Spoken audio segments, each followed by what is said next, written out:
You're listening to a podcast from the BMA. Most doctors go into medicine because they want to heal the sick and make a difference for patients. But not many choose to get involved in medical politics to represent their colleagues. Doctors' leaders want this to change. In early January, nominations opened for elections to 17 voting seats on BMA Council. I'm Mike Foster, a senior writer for BMA News. I'm here today with Kate Bullen, who has been Deputy Chair of BMA Council for the past 5 years and a member of BMA Council for the past 8 years. We're going to be talking about why it is important to get involved with the democratic processes of the BMA. Later on, I'll also be speaking to Shree Datta and Adam Morton. They belong to an emerging generation of young medical leaders on the BMA Council. Kate, why should more doctors get involved and try and get a seat on BMA Council?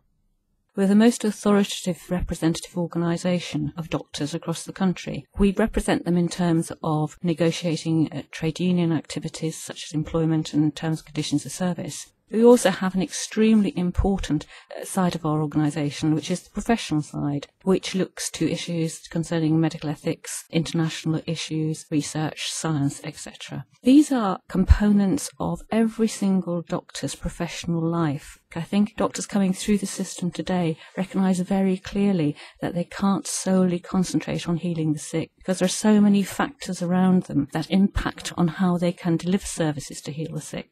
With all the altruistic intent in the world, they have to see the bigger picture and the bigger arena that doctors have to be involved in. And what I'd like to do is to encourage those doctors who see the issues around them and see the way healthcare is developing to actually take an active part in shaping the way we respond to those changes.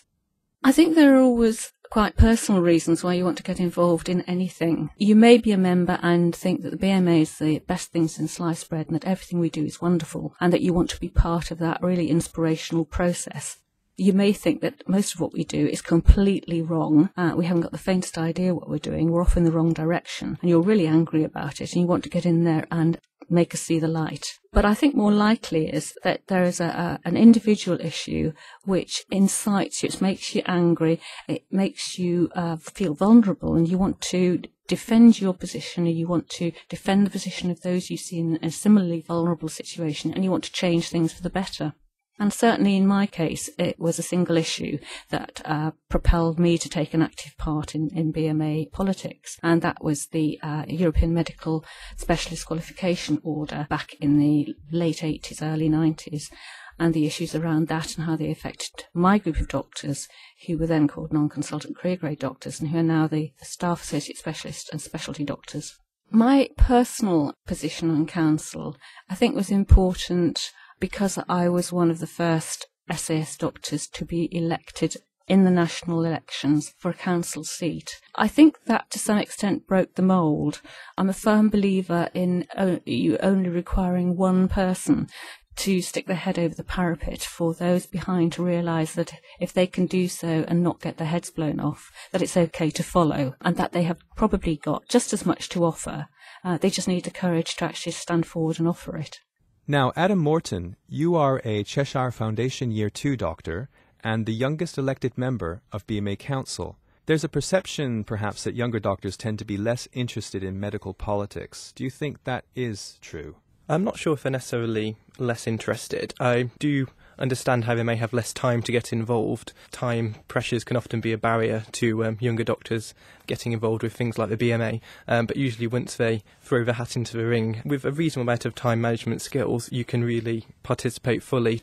Whenever you join council, if you're new to council, you're assigned a mentor, a more experienced member who knows how everything works and knows what the most important issues that are being discussed at the time are. They can bring you up to speed and they're an excellent source of advice. Being on council, it increases your knowledge on so many things with regards to healthcare politics, especially when it comes to the Health and Social Care Bill. And when it comes to pensions, it really opens your eyes. What would you say are the issues for doctors of your generation?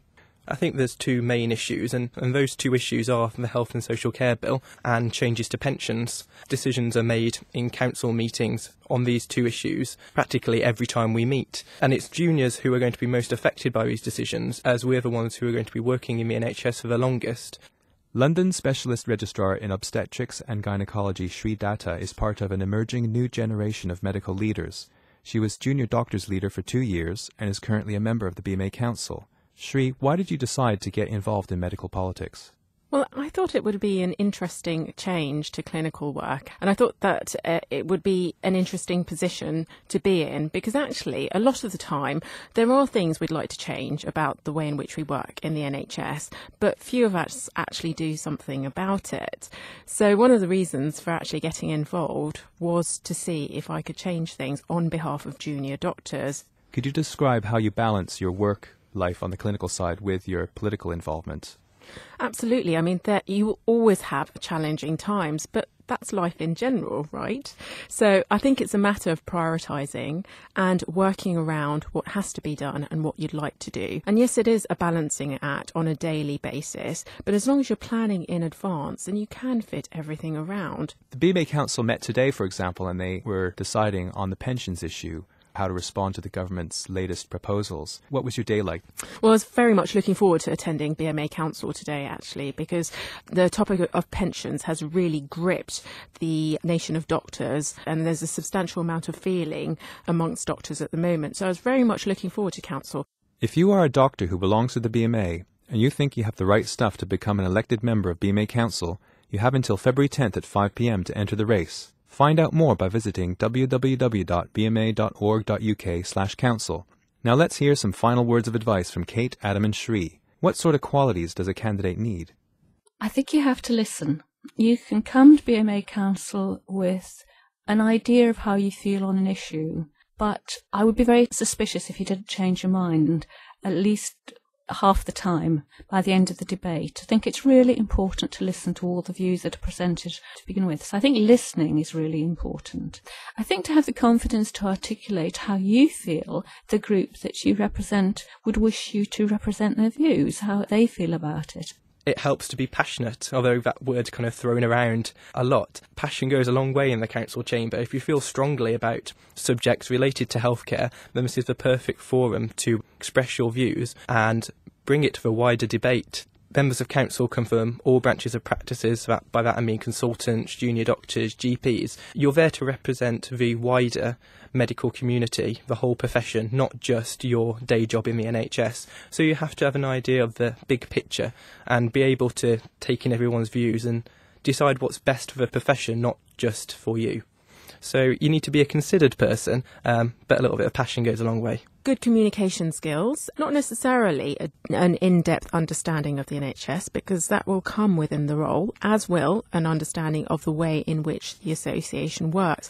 But I think you have to be able to speak your mind and have an opinion and not be afraid to act on that opinion. What I'd like to see is enthusiasm and a variety of people standing with different perspectives and an opinion to offer.